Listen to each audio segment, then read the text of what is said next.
Assalamualaikum warahmatullahi wabarakatuh. Alhamdulillahirabbil alamin. Asyhadu an la ilaha illallah wa asyhadu anna Muhammadar Rasulullah. Apa kabar semuanya? Semoga Anda semua dalam keadaan sehat walafiat ya. Salam untuk keluarga di tempat masing-masing ya. Semoga Anda tetap bersemangat untuk melaksanakan kuliah ya. Kita tahu kuliah ini adalah kesempatan Anda untuk maju ya, untuk berusaha untuk lebih mendapatkan berbagai hal yang baru ya. Kita akan lanjutkan mata kuliah industri pakan ya. Pada kesempatan kali ini kita akan belajar tentang teknik mengatasi kerusakan bahan pakan ya. Kerusakan bahan pakan ini bisa saja terjadi ya, kalau tidak kita bisa mengusahakan atau dengan antisipasi yang baik. Nah, jangan membayangkan bahwa pakannya itu dalam jumlah sedikit. Ini Bapak berusaha memberikan gambaran latar bahwa di pabrik pakan itu luar biasa besarnya. Gitu. Jadi dengan berbagai macam bahan yang harus disiapkan. Oke, kita bagaimana caranya ya, mengatasi kerusakan bahan pakan. Nah, tindakan untuk mengatasi kerusakan bahan pakan dan pakan dapat dilakukan dengan dua cara, yaitu tindakan pencegahan atau preventif ya, dan tindakan pemberantasan hama secara kuratif ya.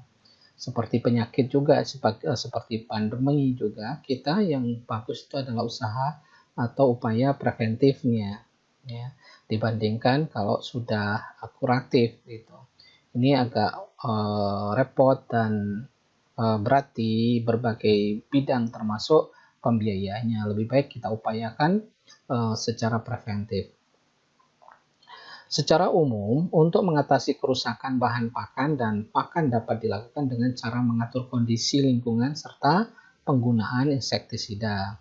Bisa menggunakan fungisida maupun rodentisida. Nah, Anda bisa menebak-nebak ini apa sih insektisida? Ada yang tahu apa itu fungisida? Ya, dan rodentisida. Ya, nah Anda bisa menebak-nebak ya. Nah, untuk mengatur kondisi lingkungan kita bahas dulu ya. Pengaturan kondisi lingkungan lebih bersifat pencegahan dengan melakukan pengaturan terhadap kelembapan udara, suhu udara, serta kebersihan gudang dan lingkungannya. Ini salah satu contoh bagaimana sirkulasi udara itu kita upayakan sebagus mungkin sehingga tidak terjadi kelembapan. Kemudian ini ada bawahnya ditambah dengan kayu ya supaya tidak langsung nempel di lantai. Nah, ini salah satu upaya supaya tidak terjadi kelembaban yang tinggi ya. Nah, kondisi di Indonesia suhu udara berkisar antara 22 sampai 34 derajat Celcius. Kelembapan antara 52 sampai 89% dengan curah hujan yang tinggi. Nah, sementara kondisi yang ideal untuk gudang penyimpanan adalah pada suhu sekitar 18 derajat ya, Celcius dengan kelembapan sekitar 65%. Ini kalau dibandingkan suhu rata-rata kita masih di atas padahal yang ideal ini adalah 18 derajat Celcius dan juga kelembapannya 65%. Nah, kondisi demikian tidak mudah untuk mencegah pengaruhnya terhadap kerusakan bahan dalam penyimpanan. Oleh karena itu harus dan ini bisa menimbulkan biaya yang sangat tinggi untuk membuat gudang dengan perlengkapan pengaturan kondisi suhu dan kelembapan ruang gudang. Hal yang mungkin dapat dilakukan adalah dengan membuat ventilasi. Apa itu ventilasi? Ya, bukaan udara yang ada yang bisa kita atur sehingga pengaruh buruk udara luar dan sekitarnya dapat kita kurangi. Kemudian yang berikutnya yang bisa kita upayakan adalah peta atau lokasi gudang juga perlu diperhatikan. Lokasi gudang sebaiknya lebih tinggi daripada tanah sekitar. Dibuat sistem drainase yang baik serta bebas banjir. Demikian juga kebersihan harus selalu dijaga agar tidak mengundang berbagai hama, ya, terutama tikus. Si Siti ini ya bukan Siti nama orang, si tikus ini upayanya sangat luar biasa dia. Dia punya punya kemampuan untuk bisa melubangi, bisa kemampuan dia mendeteksi di mana makanan yang bisa diambil atau potensial untuk dimakan oleh dia. Nah, ini perlu teknik bagaimana untuk mencegah terjadinya hama tikus ini. Kemudian kita menggunakan insektisida dan fungisida. Insektisida dan fungisida merupakan racun, ya. Hati-hati ya. Insektisida dan fungisida itu adalah racun. Jangan sampai residunya terlalu banyak ya untuk memberantas hama serangga dan jamur. Racun yang digunakan dapat berupa racun kontak, ya. Racun kontak itu secara langsung, kemudian racun pencernaan dan racun pernafasan atau fumigan. Beberapa jenis insektisida kontak antara lain lindane ya, tulisannya, dichlorphos, benzene hexachlorida, dieldrin, dan sebagainya. Kemudian beberapa jenis fumigan, ya, antara lain postoksin, karbon disulfida, kemudian metil bromida, gas hidrosianida atau HCN. Nah, ini HCN ini hati-hati ini. Anda pernah mendengar kopi Jessica itu dulu ya, sempat heboh ya. Ini HCN ini banyak, hati-hati, bisa menimbulkan keracunan. Nah, ya secara prinsip semuanya bisa menimbulkan keracunan ya. Oleh karena itu, kalau Anda menggunakan nanti dari preparat atau sediaan insektisida atau fungisida ini, Anda harus lihat aturan pakainya. Jangan melebihi dosis ya. Baca, jangan Pak pokoknya tuang-tuang saja Pak, jangan ya. Itu harus diperhatikan berapa dosis yang optimal, yang kira-kira sudah bisa mencegah atau membasmi ya, tetapi tidak residunya tidak terlalu berbahaya. Kemudian pada setiap kali penyusunan pakan, ternak unggas harus memperhatikan 3 faktor utama yang mempengaruhi pemilihan bahan pakan dalam rangka menjaga kualitas dan kuantitas pakan tersebut. Ketiga hal tersebut adalah harga. Ini yang utama sebetulnya, harga. Karena ini akan berdampak pada harga jual produknya ya. Bahan pakan penyusun pakan unggas, ketersediaan bahan pakan. Nah, berikutnya ada ketersediaan. Upayakan ada kontinuitasnya. Nah, ini yang sering gagal. Kenapa misalnya tepung ikan di Indonesia tidak bisa kita sediakan? Karena kita itu tidak punya atau tidak mampu membuat tepung ikan secara kontinu terus-menerus. Kayak sepanjang tahun lah ya ada. Walaupun bagaimanapun perusahaan itu tidak bisa berhenti gara-gara tepung ikan. Nah, ini yang komitmen penyedia bahan pakan atau tepung ikan ini kadang-kadang nggak sanggup di Indonesia, akhirnya impor lagi ke luar negeri. Pada kondisi sekarang ini kan akan merepotkan ya. Kemudian yang harus dipertimbangkan adalah kandungan zat-zat makanan bahan pakan unggas itu. Jadi intinya adalah harga pakan, kemudian kontinuitasnya, ketersediaannya itu harus benar-benar terjamin ya. Tidak bisa tiba-tiba mutus di lapangan atau tidak ada bahan. Dan itu mengganti bukan pekerjaan yang mudah, mengganti atau merubah bahan tersebut. Perlu formulasi ransum lagi, kemudian perlu uji coba lagi, yang nanti memungkinkan nanti bisa terjadi kualitas dari produk pakannya ya, produk peletnya itu bisa menurun, dan itu berdampak pada produktivitas ternak unggas yang ada di konsumen ya atau produsen ya pemelihara atau peternak, itu akan berdampak sekali. Nah, kemudian penurunan mutu bahan pakan. Ini kita bahas dulu tentang bahan pakan nabati. Penurunan mutu bahan pakan biji-bijian dan hasil ikutan dalam bentuk tepung adalah diakibatkan oleh adanya kerusakan, atau pemalsuan dan bisa juga terjadi pencemaran. Ini banyak terjadi ya. Nanti mungkin secara sederhana Anda bisa menemukan sekarang itu ini misalnya dedak padi ya. Dedak padi itu sering terjadi pemalsuan. Pemalsuannya dengan apa? Ya, pemalsuannya adalah dengan sekam. Nah, ini jadi PR Anda nih ya. Bagaimana caranya Anda mengetahui apakah misalnya dedak padi itu dipalsukan? Ada yang bisa nggak? Ada yang ngecung nih nampaknya. Enggak ya.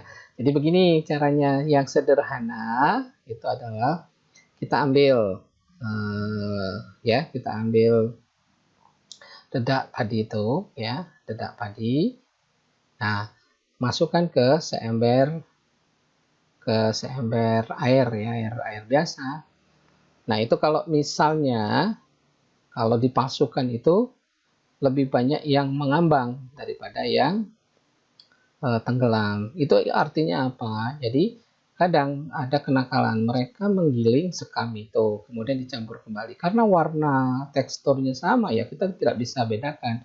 Nah kalau di lapangan yang mau kita coba ya seperti itu. Nah, tapi yang lebih valid lagi itu kalau misalnya dianalisis dengan mikroskop. Jadi banyak sekali butiran butiran sisa padi pecahnya itu lembaga dan lain-lain itu bisa kita lihat gitu ya, atau dianalisis proksima juga bisa. Tetapi kalau di lapangan kan nggak mungkin kita melihat seperti itu.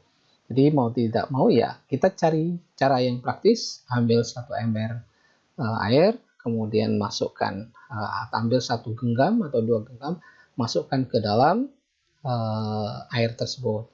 Kalau banyak yang tenggelam berarti itu kemungkinan ya tidak dipalsukan. Tetapi kalau mengambang semuanya itu bisa dipastikan itu kemungkinan adalah sekam yang digiling kemudian dicampur. Bagaimana Pak itu? Apa ada bedanya? Oh, sangat sekali berpengaruh, berbeda sekali karena kalau sekam itu kan kandungan lignoselulosanya itu sangat tinggi.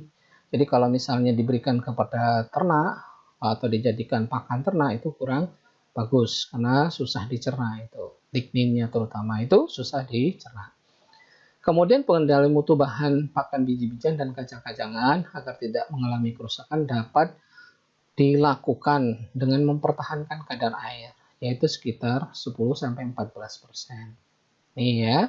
Jadi kalau misalnya kita punya jagung, ya, punya biji-bijian yang lain, kedelai, itu usahakan di dalam penyimpanan itu kadar airnya, ya, kisarannya antara 10-14%. Nah, untuk menghindari adanya pencemaran dan pemalsuan, maka perlu dilakukan pemeriksaan awal terhadap kadar air. Adanya sisa-sisa metal, ya, misalnya ada paku, ada seng, ataupun ada apa saja, ya, yang bukan dari bahan pakan itu ya harus di.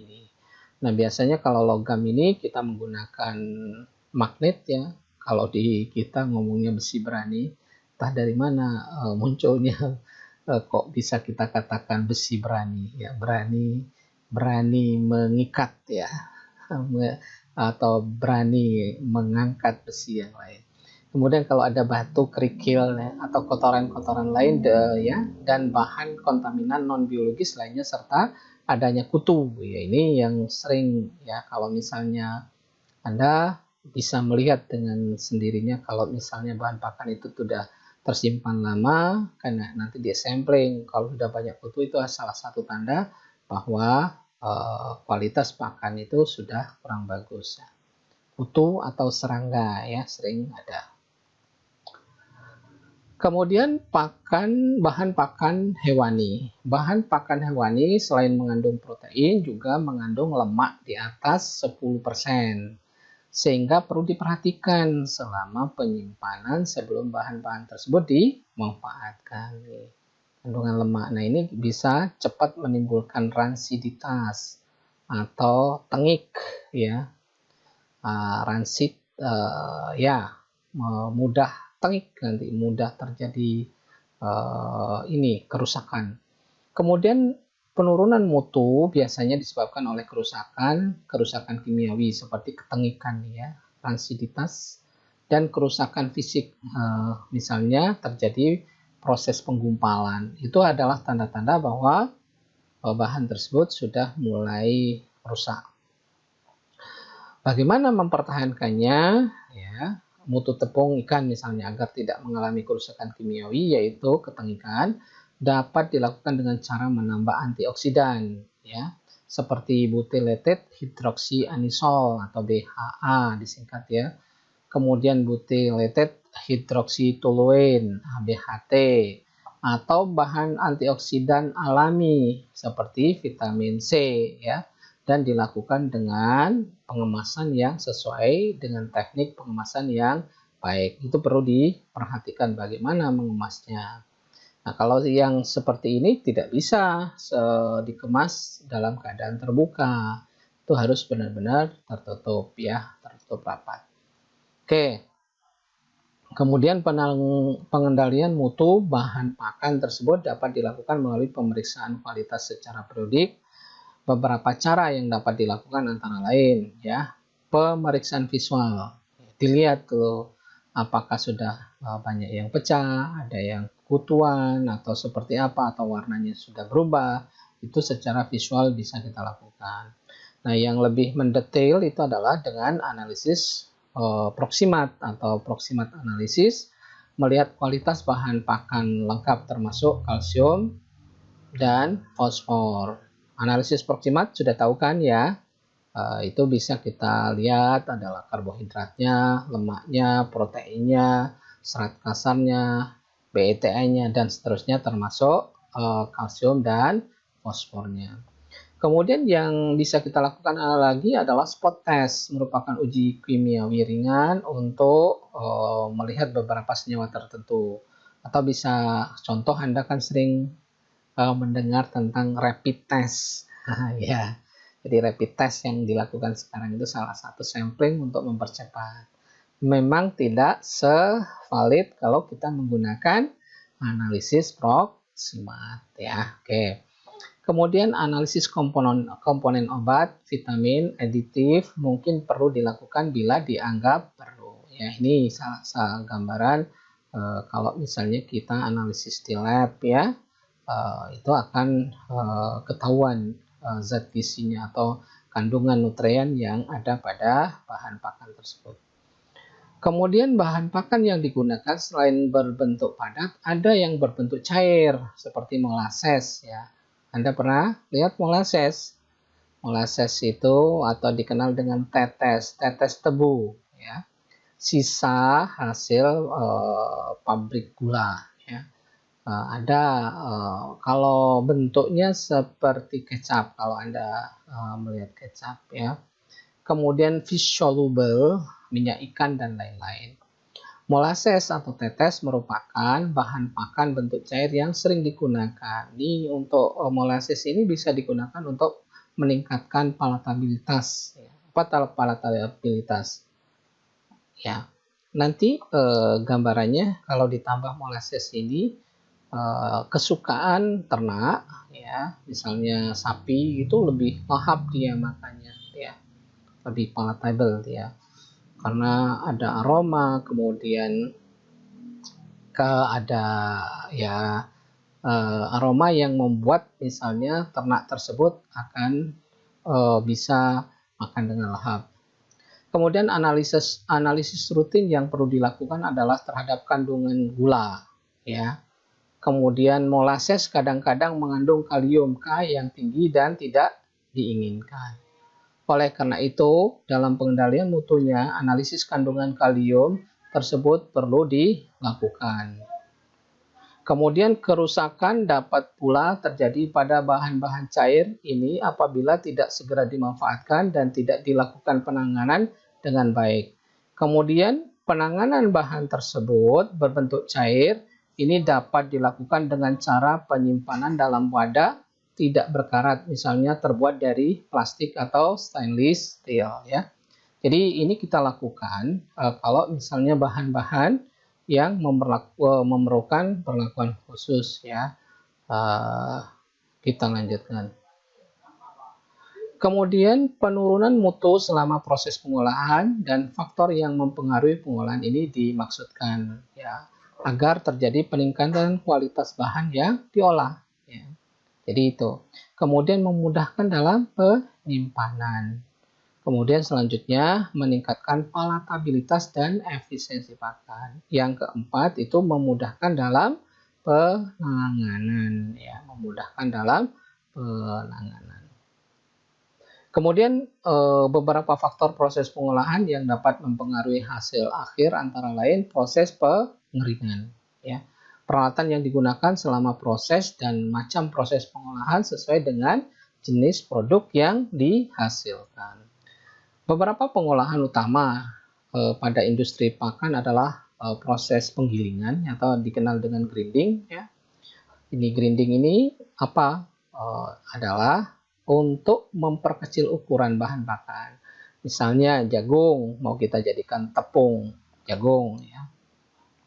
Kemudian pencampuran atau mixing ya, pencampuran atau mixing, kemudian pembuatan pakan butiran atau crumble atau pellet ya melalui proses yang dikenal dengan pelleting. Kemudian pengecilan ukuran dari hijauan ya, bisa menggunakan chopper ya. Kemudian bisa menggunakan mesin press atau dibuat wafer ya. Dan pengolahan menggunakan jasa dari mikroorganisme yang sering dikenal dengan istilah proses fermentasi. Kemarin Anda sudah mendapatkan mata kuliah yang berhubungan dengan pembuatan silase ya, itu adalah proses yang dilakukan proses fermentasi ya. Kemudian yang berikutnya adalah penggilingan atau grinding ya. Bahan pakan bertujuan untuk mengubah bentuk dan bahan menjadi partikel-partikel yang lebih kecil. Ini contoh grinding ya. Alat seperti ini nanti dimasukkan, nanti proses terjadi penggilingan di sini dimasukkan ya. Nanti proses penggilingan dan dikeluarkan. Kemudian pengecilan ukuran partikel sangat penting untuk mendapatkan daya campur yang baik dan mencegah seminimal mungkin terjadinya pemisahan setelah bahan tercampur atau dicampur. Jadi upaya pengecilan atau menghomogenkan itu supaya mencampurnya itu nanti benar-benar rata atau homogen ya. Kemudian pengecilan ukuran partikel dapat dibedakan menjadi pengecilan yang ekstrim atau penggilingan dan pengecilan ukuran yang relatif masih berukuran besar. Nah, kemudian berikutnya itu dilakukan pencampuran atau mixing ya. Ini salah satu contoh mixing vertikal. Nah, ini biasanya di perusahaan-perusahaan besar itu banyak menggunakan mixer vertikal. Namun yang skala-skala kecil itu bisa ada mixer yang horizontal. Nanti ada contohnya ya. Kemudian pencampuran meliputi pengadukan dan pengacakan. Pengadukan seperti meningkatkan keseragaman, sedangkan pengacakan untuk meningkatkan keragaman. Prinsip pencampuran didasarkan pada peningkatan pengacakan dan distribusi dua atau lebih komponen yang memiliki sifat berbeda. Kemudian pembuatan atau pencampuran bahan pakan dapat dilakukan secara manual, yaitu dengan cara menggunakan alat-alat sederhana dan dengan tangan yang dilakukan di atas lantai atau dalam feed mill ya itu. Oke, ini adalah contoh dari mixer horizontal ya. Ini nanti masukkan ke sini, dia akan berputar. Ada sayapnya di sini yang bisa mengaduk ya. Kemudian pencampuran bahan pakan secara manual diperlukan alat-alat seperti scope atau pedal ya atau drum yang dirancang dengan desain mixer ya. Itu kalau istilahnya yang manual, dan kalau untuk perusahaan atau industri udah tidak lagi menggunakan scope, itu udah terlalu repot ya, tidak akan selesai dengan scope ya.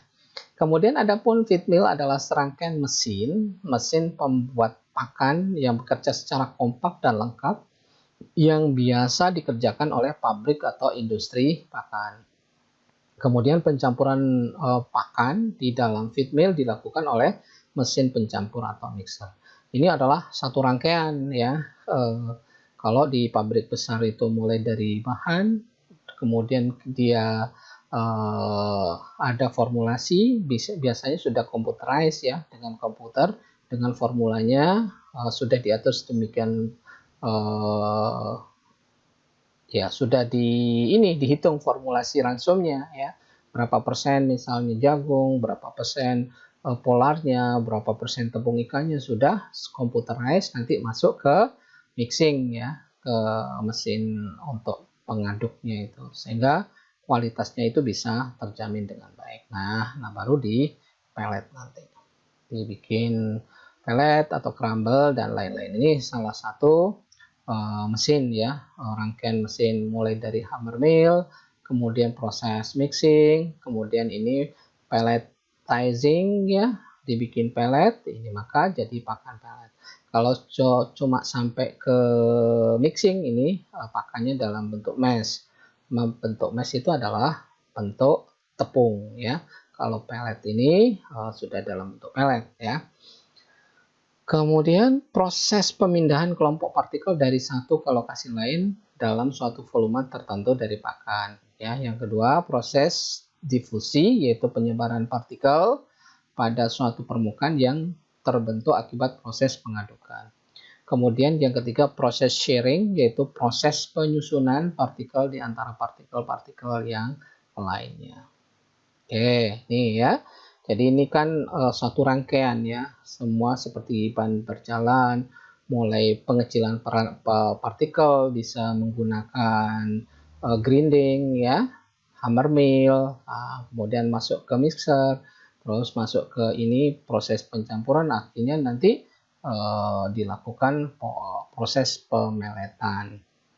Nah, untuk memperoleh hasil pencampuran yang homogen dilakukan dengan cara bahan pakan yang memiliki partikel sangat kecil dan jumlahnya sedikit, misalnya feed additive seperti premix dan vitamin ya, dilakukan pencampuran pendahuluan ya supaya merata. Jadi kalau teknik mencampur atau memformulasi bahan kan itu ada yang prosentasenya kecil sampai yang prosentasenya besar. Biasanya yang prosentasenya kecil ini adalah vitamin premix, bisa juga asam amino ya. Nah, itulah yang dicampur yang pertama ya. Kemudian setelah itu berlanjut dengan bahan yang prosentasenya yang lebih besar, seperti itu ya. Nah, untuk memperoleh hasil yang homogen diperlukan pencampuran dalam mixer kira-kira selama 15 menit ya, tergantung peralatannya. Kalau peralatan semakin baik, semakin bagus ya, mungkin cukuplah 15 menit. Tapi kalau alatnya tidak terstandar itu harus lebih lama ya. Itu yang harus diperhatikan. Kemudian proses pencampuran dikatakan telah berlangsung dengan baik atau telah tercapai derajat keseragaman yang baik jika komponen yang dicampur dari sampel yang diambil selama proses pencampuran telah terdistribusi melalui komponen lain secara random atau acak.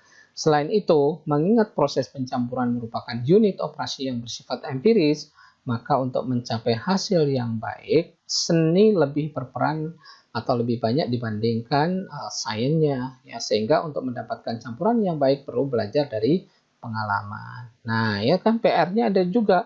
Bagaimana kalau misalnya yang dicampur itu dalam bentuk cair? Ya, dalam bentuk cairan. Nah, ada beberapa teknik, apakah pakai sprayer ya, itu akan lebih efektif daripada diaduk nanti itu menggumpal-gumpal. Itu pakai sprayer. Kemudian sudah barang tentu bukan disemprot kayak semprotan biasa, ada alatnya yang bisa nanti supaya pencampuran itu lebih merata ya. Nah, indikasi homogenitas tersebut dapat dikontrol melalui beberapa cara. Yang pertama, menghitung kandungan garamnya atau NaCl-nya. Kemudian yang kedua, mengukur kandungan mineral atau prunut atau tracer ya. Yang ketiga, melihat rata-rata dan koefisien variasinya atau CV. Apabila CV di bawah 10% berarti homogenitasnya dianggap sudah baik. Ini ya, kalau sudah peralatan sudah seperti ini biasanya lebih terjamin asal alatnya bisa beroperasi dengan baik ya. Kemudian berikutnya adalah pengolahan bahan pakan dapat pula dilakukan dengan menggunakan jasa mikroba ya, yaitu dikenal dengan fermentasi. Untuk keberhasilan proses tersebut diperlukan kondisi pH, kadar air, suhu sesuai dengan kebutuhan mikroorganisme yang digunakan untuk proses fermentasi tersebut agar proses dapat terjadi optimal. Nah, untuk keperluan tersebut, pengontrolan secara periodik selama proses harus dilakukan, terutama terhadap pH dan suhu. Beberapa hal yang perlu diperhatikan selama proses pengolahan adalah agar kesalahan selama proses dapat diperkecil. Itu beberapa hal yang perlu dilakukan. Nah, Bapak sudah contohkan tadi bagaimana misalnya mengolah hijauan pakan itu untuk diawetkan, itu bisa dibuat proses fermentasi yang dikenal dengan silase, dan itu bisa langsung diberikan nanti ke ternak ruminansia. Nah, hal-hal yang dikontrol sebelum proses pengolahan tersebut antara lain pemeriksaan dan perawatan alat secara periodik sesuai spesifikasi pabrik pembuat alat. Jadi agar peralatan ini bisa berjalan dengan baik, normal, itu harus ada perawatan secara periodik ya. Karena bagaimanapun ya, seperti Anda punya motor itu kan perlu diservis secara periodik, entah itu ada olinya harus diganti ataupun itu macam-macam ya, apakah sudah aus ininya, gigi-giginya ya, macam-macam yang ada yang di mesin pelletnya ada dice-nya, itu apa lubang-lubangnya itu tersumbat atau enggak, lubang dice-nya dan lain-lain. Ini harus diperhatikan ya. Kemudian pemeriksaan fungsi operasi sebelum pemakaian, apakah alat itu bisa beroperasi dengan baik ya, dengan optimal. Ini juga setelah dibersihkan dicoba dulu. Kemudian pembersihan alat dari sisa proses. Nah, ini yang sangat penting. Setiap selesai proses itu sebaiknya langsung dibersihkan, karena ada beberapa bahan yang kemungkinan kalau tidak dibersihkan itu akan lengket dan itu akan mengganggu proses ya, mengganggu nanti sehingga berdampak pada kualitasnya yang kurang bagus nanti. Maksudnya kualitas produk ya yang dihasilkan, baik pelletnya ataupun dalam bentuk mash, dalam bentuk crumble, itu akan bisa kurang bagus. Kemudian pemeriksaan dan pengawasan akurasi fungsi alat dan bahan yang diolah pada setiap tahapan proses ya.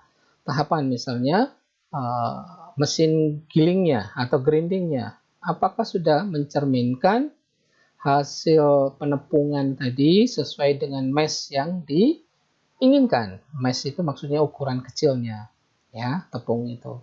Kalau masih kasar itu harus diperbaiki ya, kalau tidak sesuai gitu ya, apakah saringannya itu sudah pada bolong atau seperti apa ya.